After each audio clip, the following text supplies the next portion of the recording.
Hello guys, welcome back to our channel. Episode ആരംഭിക്കുമ്പോൾ കാണിക്കുന്നത് നെല്ലിശ്ശേരിയാണ്.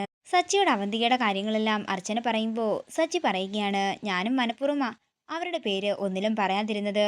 ഇനിയെങ്കിലും എല്ലാം മറന്ന് ജീവിച്ചാൽ അവർക്ക് കൊള്ളാം, ഇല്ലെങ്കിൽ അവർക്ക് പണി കൊടുക്കാൻ പോകുന്നത് ഞാൻ തന്നെ ആയിരിക്കും. തുടർന്ന് അർച്ചനയെ ചേർത്ത് പിടിച്ച് സച്ചി പറയുകയാണ്, എൻ്റെ എല്ലാ ജന്മങ്ങളിലും താൻ തന്നെയാകണം എൻ്റെ ഭാര്യ എന്ന എൻ്റെ ഇപ്പോഴത്തെ ആഗ്രഹം. സച്ചിയേട്ടാ, എൻ്റെയും ആഗ്രഹം അത് തന്നെയാണെന്ന് അർച്ചന പറയുമ്പോൾ എന്നാ നമുക്ക് കിടന്നാലോ എന്ന് സച്ചി ചോദിക്കുന്നു. ആദ്യം സച്ചിയേട്ടൻ പോയി കുളിച്ച് വേഷം മാറി ആഹാരം കഴിക്കാൻ നോക്ക്, എന്നിട്ട് മതി കിടത്തമൊക്കെ. എനിക്കിനി കുളിക്കാനൊന്നും വയ്യ, ആഹാരവും വേണ്ട, നമുക്ക് കിടക്കാമെന്ന് സച്ചി പറയുമ്പോൾ സച്ചിയെ ഉന്തിത്തള്ളി ബാത്റൂമിലേക്ക് വിടുകയാണ് അർച്ചന.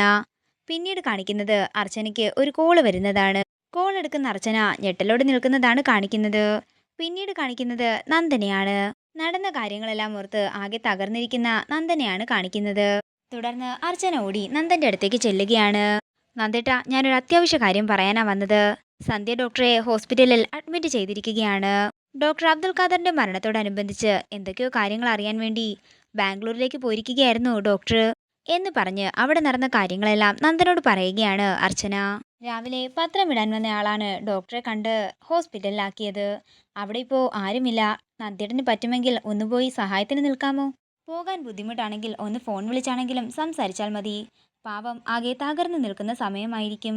ഞാൻ സംസാരിക്കുന്നതിനേക്കാളും നന്ദേട്ടൻ സംസാരിച്ചാലായിരിക്കും ഡോക്ടറിന് ആശ്വാസമാകുന്നത് എന്ന് പറഞ്ഞുകൊണ്ട് അർച്ചന അവിടെ നിന്ന് പോകുന്നു. പിന്നീട് കാണിക്കുന്നത് മുറിയിലിരുന്ന് ആകെ തകർന്ന് കരഞ്ഞുകൊണ്ടിരിക്കുന്ന സ്നേഹയാണ്. അതേസമയം അവന്തിക സ്നേഹയുടെ അടുത്തേക്ക് ചെല്ലുമ്പോൾ സ്നേഹ പെട്ടെന്ന് കണ്ണു തുടയ്ക്കുകയാണ്. എനിക്ക് മനസ്സിലാകുന്നുണ്ട് മോളെ, മോളുടെ വേദന. കുറെ സ്വപ്നങ്ങളായിട്ട് ജീവിച്ച് പെട്ടെന്ന് തകർന്നു പോകുമ്പോഴുള്ള വേദന എനിക്ക് മനസ്സിലാകും. എൻ്റെ മോള് ഇത്രയൊക്കെ വിഷമിക്കാൻ കാരണം ആ അർച്ചനയാണ്. ധനുഷ് എങ്ങനെയുള്ളവനാണെങ്കിലും നാട്ടുകാരുടെ മുമ്പിൽ വെച്ച് അർച്ചന പറഞ്ഞതൊക്കെ സത്യമാണോ എന്ന് ആർക്കറിയാം? നാളെ ഒരിക്കൽ അർച്ചന പറഞ്ഞതെല്ലാം കള്ളമാണെന്ന് തെളിഞ്ഞാൽ ധനുഷിന്റെ അവസ്ഥ എന്തായിരിക്കും? മോളുടെ അവസ്ഥ എന്തായിരിക്കും? ധനുഷിനെ കുറിച്ച് രഹസ്യമായി അന്വേഷിച്ചിട്ട് നന്ദേട്ടനോടും അച്ഛനോടും പറഞ്ഞ് ഈ വിവാഹം താൽക്കാലികമായി നിർത്തിവെക്കാമായിരുന്നല്ലോ അവൾക്ക്. എന്നിട്ട് അതേക്കുറിച്ച് അന്വേഷിച്ചിട്ട് വിവാഹം നടത്താമായിരുന്നല്ലോ. അതിനു പകരം അവള് എന്തൊക്കെയാ അവിടെ കാട്ടിക്കൂട്ടിയത്? എന്ത് ഷോ ആയിരുന്നു അവള്? കേട്ടവരൊക്കെ എന്താ പറഞ്ഞതെന്നറിയാമോ? നെല്ലിശ്ശേരിയിലെ കുട്ടിക്ക് നല്ലതിനെയും ചീത്തതിനെയും തിരിച്ചറിയാൻ സാധിക്കില്ലെന്ന്. അതൊക്കെ അവളായിട്ട് പറയിപ്പിച്ചതല്ലേ. ധനുഷിനെ 14 ദിവസത്തെ റിമാൻഡ് ചെയ്തിരിക്കുകയാണ്. ഇനി കോടതി തീരുമാനിക്കട്ടെ അവൻ നല്ലവനാണോ ചീത്തവനാണോ എന്ന്. അവൻ നിരപരാധിയാണെന്ന് തെളിഞ്ഞാൽ നമ്മൾ ചെയ്തത് വലിയ ദ്രോഹമാകില്ലേ മോളെ? ഏട്ടത്തിക്കറിയാം നിങ്ങൾ രണ്ടുപേരും പരസ്പരം നന്നായി തന്നെ സ്നേഹിച്ചിരുന്നെന്ന്. നിനക്ക് അവനോടൊപ്പം ജീവിക്കാൻ വിധിയില്ലെന്ന് കരുതിയാൽ മതി. അല്ലെങ്കിൽ അർച്ചന അങ്ങനെ വരുത്തി തീർത്തെന്ന്. എനിക്കാകെ ഒരു പ്രാർത്ഥനയേ ഉള്ളൂ. നാളെ ഒരുപക്ഷെ അവൻ കുറ്റക്കാരനല്ലെന്ന് തെളിഞ്ഞാൽ എൻ്റെ കുഞ്ഞിന് പിടിച്ചു നിൽക്കാൻ ശക്തി ഉണ്ടാകണേ എന്ന് മാത്രം. ഇനിയും ഏട്ടത്തി ഓരോന്ന് പറഞ്ഞ് മോളെ വിഷമിപ്പിക്കുന്നില്ല.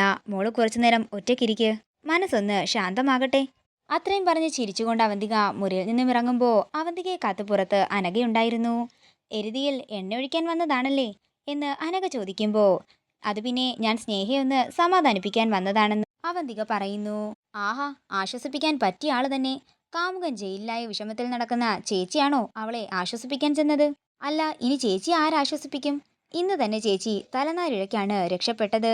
രക്ഷപ്പെട്ടതല്ല, അർച്ചനേട്ടത്തി രക്ഷപ്പെടുത്തിയെന്ന് തന്നെ പറയാം. ഇനിയെങ്കിലും മര്യാദയ്ക്ക് ജീവിച്ചാൽ ചേച്ചിക്ക് കൊള്ളാം. എപ്പോഴും ഇങ്ങനെ സൗജന്യ സേവനം കിട്ടിയെന്ന് വരില്ലെന്ന് അനഘ പറയുമ്പോൾ അവന്തിക പറയുകയാണ്, എനിക്ക് ആ സൗജന്യം ആവശ്യമില്ലെങ്കിലോ? അങ്ങനെ അർച്ചന സഹായിച്ചിട്ട് അവന്തികയ്ക്ക് ഒരു ജീവിതം വേണ്ട. ഇത് കേൾക്കുന്ന അനഘ പറയുകയാണ്, നിങ്ങളും ധനുഷും തമ്മിൽ ശരിയല്ലാത്തൊരു ബന്ധമുണ്ടെന്ന് മാത്രമേ ഏട്ടത്തിക്ക് അറിയൂ. ആ ബന്ധത്തില് നിങ്ങൾ പ്രഗ്നന്റ് ആയ വിവരമൊന്നും അവർക്കറിയില്ല.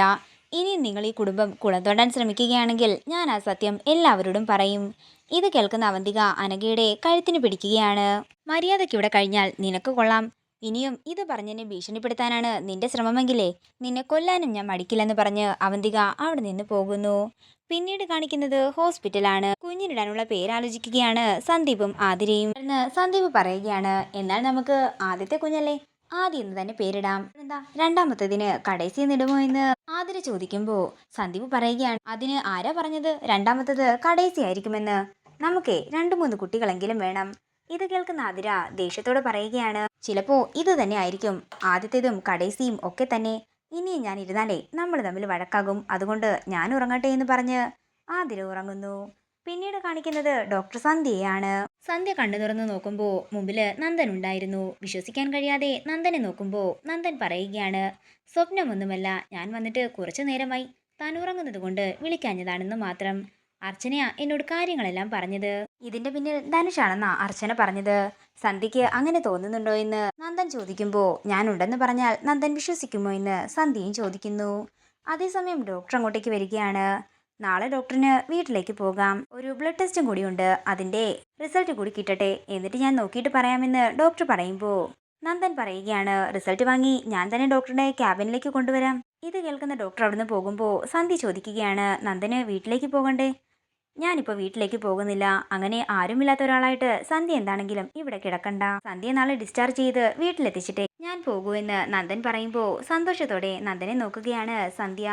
ഇതോടുകൂടി ഇന്നത്തെ എപ്പിസോഡ് ഇവിടെ തീരുകയാണ്. വീഡിയോ ഇഷ്ടമായെങ്കിൽ മറക്കാതെ ലൈക്ക് ചെയ്യുക, ഷെയർ ചെയ്യുക, കമന്റ് ചെയ്യുക. കൂടുതൽ സീരിയൽ അപ്ഡേറ്റ്സിനായി മറക്കാതെ സബ്സ്ക്രൈബ് ചെയ്യുക.